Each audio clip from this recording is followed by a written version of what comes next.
Hello dear students, how are you all? Welcome back. As you all know that we are doing chapter number 2 of class 11th, that is atomic structure.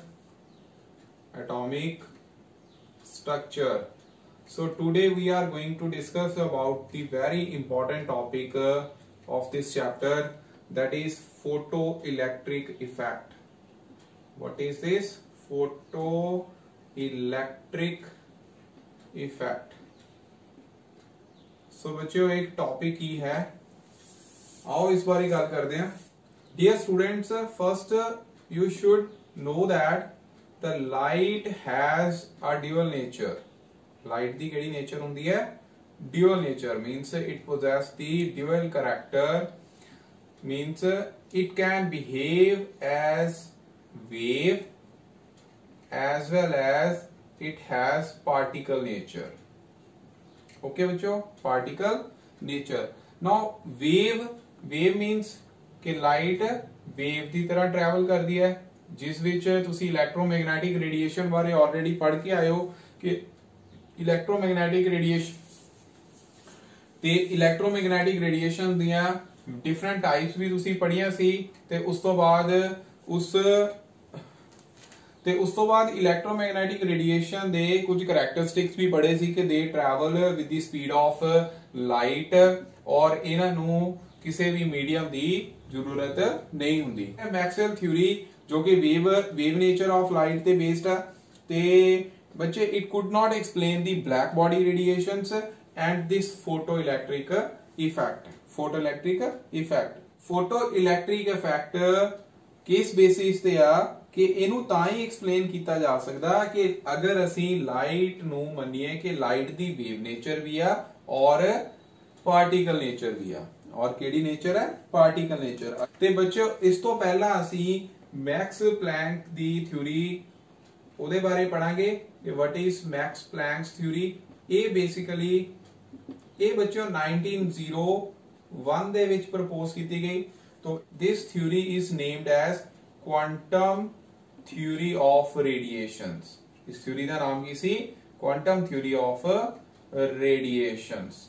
Okay बच्चों, की नाम है? Quantum theory of radiation. तो ते इस theory दे जो main postulates ने वो की है कि कोई भी हॉट बॉडी जदों भी कोई रेडिएशंस एमिट कर दी है, it do not emit the radiation continuously but discontinuously in the form of small packets. Packets the form they which energy radiation करदी. मतलब कोई भी हॉट बॉडी है, अगर वो हॉट बॉडी रेडिएशंस एमिट कर रही है तो वो रेडिएशंस कितना एमिट होंदियां ने? In the form of small packets of energy. और वो स्मॉल पैकेट ऑफ एनर्जी नो असी कहंदे की है? They are known as quantas. की आखदे आ उन्हां नू?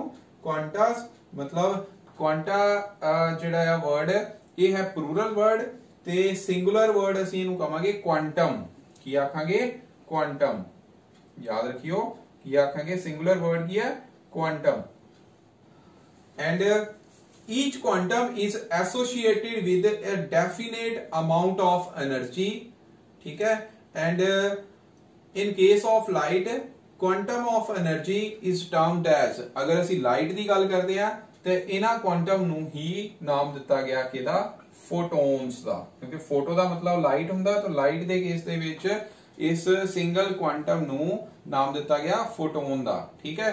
तो so first postulate of this theory is write down a hot body emits radiant energy not continuously but discontinuously in the form of small packets of energy is called as a quantum, और इधर plural word की है quanta. And each quantum is associated with a definite amount of energy. And in case of light this quantum of energy is termed as photons. उन्होंने की आखदे आ? Photon. And second postulate is write down the energy associated with quantum of radiation is directly proportional to the frequency of radiations. Frequency of radiations तो ਉਹਨੂੰ ਕਿੱਦਾਂ ਲਿਖਾਂਗੇ energy of each photon is directly proportional to इथे directly proportional ਦਾ sign ਪਾਉਂਦੇ ਆ ਕਿਹਦੇ directly proportional आ frequency ਨੂੰ ਅਸੀਂ nu ਨਾਲ ਰਿਪਰੈਜ਼ੈਂਟ ਕਰਦੇ ਆ ਕਿਹਦੇ ਨਾਲ nu ਦੇ ਨਾਲ और अगर ਅਸੀਂ इथे प्रोपोर्शनैलिटी साइन हटावांगे बिकॉज ये प्लैंक्स क्वांटम थ्योरी है तो इथे प्लैंक्स कांस्टेंट आ जाता h जो ਅਸੀਂ प्रीवियस वीडियो ਦੇ ਵਿੱਚ ਵੀ यूज करके आए हैं और इस h ਦੀ वैल्यू कितनी ਹੁੰਦੀ है बच्चे 6.63 into 10 raised to power -34 joule second ਤੇ प्रीवियस वीडियो ਦੇ ਵਿੱਚ ਅਸੀਂ ਇਹੀ ਵੈਲਿਊ अर्ग सेकंड ਦੇ ਵਿੱਚ ਵੀ ਲਿਖੀ ਸੀ तो ਇਹ ਆ ਗਈ ਸੀ ਇੱਥੇ जूल ਤੇ ਬੱਚੋ 1 joule is equal to 10 raised to power -7 ergs तो इस करके ਜਦੋਂ 1 जूल ਦੀ ਵੈਲਿਊ ਇੱਥੇ ਪੁੱਟ ਕਰਦੇ ਆ 7 ਨਾਲ ਇਹਨੂੰ ਮਲਟੀਪਲਾਈ ਕਰੋਗੇ ਤਾਂ ਪਾਵਰ ਜਿਹੜੀ ਹੈ ਮਾਈਨਸ ਦੀ ਹੈ ਇਹ ਪਲੱਸ ਦੀ ਹੈ ਐਡ ਹੋ ਜਾਣੀ ਹੈ तो ये आ जानी 27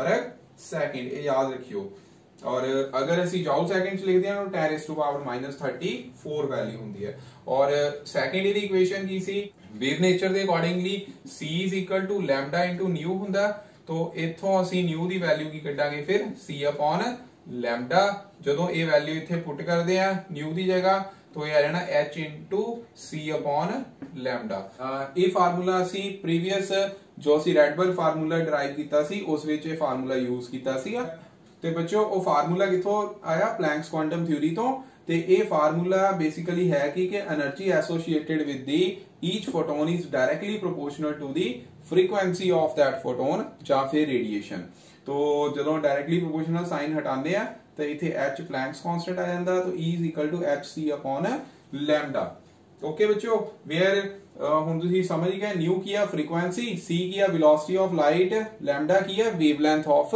दैट लाइट और h की है h इथे है प्लैंक्स कांस्टेंट जिहदी वैल्यू तुहानू ऑलरेडी ਅਸੀਂ ਦੱਸ ਚੁੱਕੇ ਹਾਂ सो इसका बच्चे नेक्स्ट जो थर्ड पोस्टुलेट है थर्ड पोस्टुलेट की है कि एनर्जी एमिटेड ये बड़ा इंपॉर्टेंट पोस्टुलेट है the third postulate is energy emitted or absorbed by a body can be either one quantum or any whole number multiple of quantums अगर वो packets की गल कर रहे हैं तो एनर्जी का फार्मूला हुणे सी करके आए E = h * न्यू ते इत्थे n बच्चे आ जांदा मल्टीपल मतलब कि एनर्जी होगी क्वांटाइज्ड क्वांटाइज्ड n की इथे n ना मल्टीप्लाई हो जाना और n दी वैल्यू की है फिक्स 1 2 3 कोई भी होल नंबर वैल्यू ठीक है 1 तो स्टार्ट होनी है 1 2 3 4 एंड सो ऑन जहां तक देखो 1 h न्यू या फिर 2 h new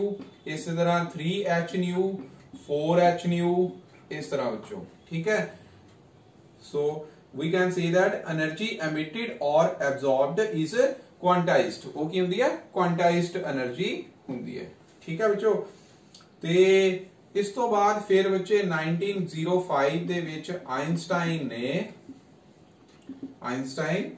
pointed out that light can be supposed to consist of stream of particles called photons ਉਹਨੂੰ ਕੀ ਕਹਿੰਦੇ ਆ photons the energy associated with each photon can be related to its frequency or wavelength और उन्हां दी energy भी कहदे equal आ E = h * nu means h * c lambda okay बच्चों ते बच्चों इथे 1 आइंस्टाइन किहदे इक्वल हुंदा है ये भी नोट कर लो 1 Einstein is equal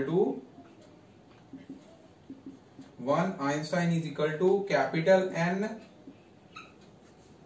into h into nu ते इथे n किया ये है बच्चे Avogadro's number 6.022 into 10 raised to power 23 energy of 1 mole of photon is called as or is known as 1 Einstein तो 1 आइंस्टाइन दी डेफिनेशन ਇਹ ਹੋ ਠੀਕ ਹੈ ਇਹ ਐਕਸਟਰਾ ਵਿੱਚ ਹੈ ਨੋਟ ਕਰ ਸਕਦੇ ਪਰ ਤੁਸੀਂ ਆ ਫਾਰਮੂਲਾ ਜਿਹੜਾ ਹੈ ਇਹ ਹੁਣ ਕਦੀ ਭੁੱਲਣਾ ਨਹੀਂ ਹੈ E = h * nu और nu ਕੀ ਹੈ nu ਕੀ ਹੁੰਦਾ ਹੈ nu is c / lambda और इस ਦੀ ਵੈਲਿਊ ਜਦੋਂ ਇਸ ਇਕੁਏਸ਼ਨ ਵਿੱਚ ਪੁੱਟ ਕਰਦੇ ਹਾਂ ਤਾਂ h into c upon lambda, तो ਇਹ ਵੀ ਇੱਕ ਫਾਰਮੂਲਾ એનર્ਜੀ ਦਾ ਆ ਗਿਆ। ਠੀਕ ਹੈ ਬੱਚੋ। ਸੋ ਬੱਚੋ ਇਸ ਤੋਂ ਬਾਅਦ ਅਸੀਂ ਫੋਟੋ ਇਲੈਕਟ੍ਰਿਕ ਇਫੈਕਟ ਕਰਾਣਾ ਹੈ, ਉਹ ਅਸੀਂ ਹੁਣ ਨੈਕਸਟ ਵੀਡੀਓ ਦੇ ਵਿੱਚ ਕਰਾਵਾਂਗੇ। ਤੇ ਇਹ ਹੋ ਗਿਆ ਡਿਊਅਲ ਨੇਚਰ ਆਫ ਰੇਡੀਏਸ਼ਨਸ, ਦੇ behave as particle nature as well as wave nature।